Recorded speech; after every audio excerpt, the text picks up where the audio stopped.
Communiqué.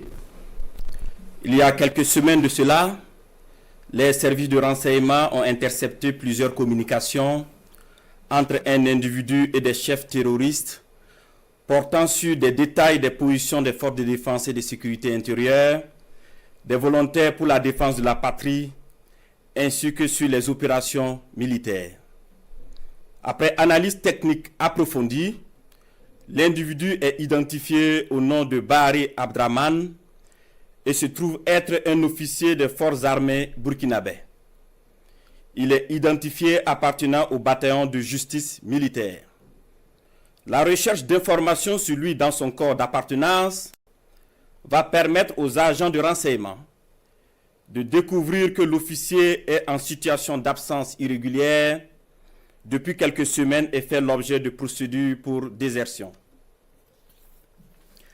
La surveillance des communications du lieutenant déserteur Bahari Abdraman va donner des liens supplémentaires qui vont intéresser les services de renseignement, notamment avec un officier des forces armées du nom de Compaoré Joani, un ancien sous-officier de l'armée burkinabè du nom de Zerbo Laoko, un officier en service au centre intégré des opérations du Burkina Faso, le commandant Ouedraogo Frédéric, un officier des forces armées en stage dans un pays européen, mais déserteur depuis un bout de temps et ayant rejoint Abidjan du nom de Kaboré Constantin. Le travail minutieux des services de renseignement va révéler un grand complot en préparation contre notre pays, dont le but ultime est de semer le chaos total en vue de placer le pays sous tutelle d'une organisation internationale à mesure de reprendre le contrôle dans 10 ou 20 ans selon les instigateurs. Des informations sensibles ont été passées aux terroristes en vue d'accentuer les attaques contre les forces combattantes et les civils dans le but de susciter la révolte contre les autorités. Aussi, d'autres stratégies ont été développées pour désorienter les services de renseignement afin de les amener à faire des arrestations massives au sein des forces de défense et de sécurité intérieure et espérer ainsi créer des frustrations et un sentiment de peur. La manipulation est menée également à travers des messages diffusés pour susciter injustement certains et d'autres messages envoyés à des chefs de corps pour leur faire peur en indiquant qu'ils seront arrêtés car étant sur une soi-disant liste noire. Des leaders religieux et coutumiers ont été sollicités pour convaincre certains officiers de s'engager dans cette mission funeste. Ce fut le cas malheureusement du capitaine Ouedraogo René David, en fuite actuellement. Dans le même ordre d'idée, des VDP ont été contactés pour démoraliser leurs camarades et de l'argent leur a été envoyé pour cette basse besogne. Tous ces stratagèmes perfides ont été développés dans le seul but de déstructurer l'armée et semer le chaos.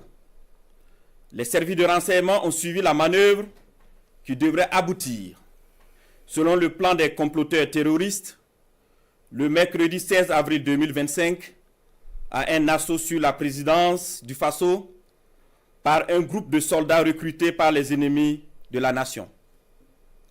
Cet assaut devrait être mené au même moment que plusieurs attaques terroristes d'envergure pour occuper les vecteurs aériens à défaut de pouvoir les détruire au sol. Quelques jours avant la mise en œuvre de ce projet diabolique, des VDP et soldats patriotes se sont présentés dans plusieurs services, notamment au renseignement et à la présidence du Faso, pour dénoncer le coup en préparation. Ces dénonciations se sont poursuivies jusqu'au mardi 15 avril 2025 et ont permis d'arrêter des cerveaux de la manœuvre à Ouagadougou et d'autres en fuite vers la Côte d'Ivoire. Il faut noter que les cerveaux à l'extérieur du pays sont tous localisés en Côte d'Ivoire, y compris le nommé Bahari Abdraman. Le complot se poursuit activement depuis leur centre des opérations à Abidjan, avec pour objectif de semer le chaos au Burkina Faso avant le mois de juin.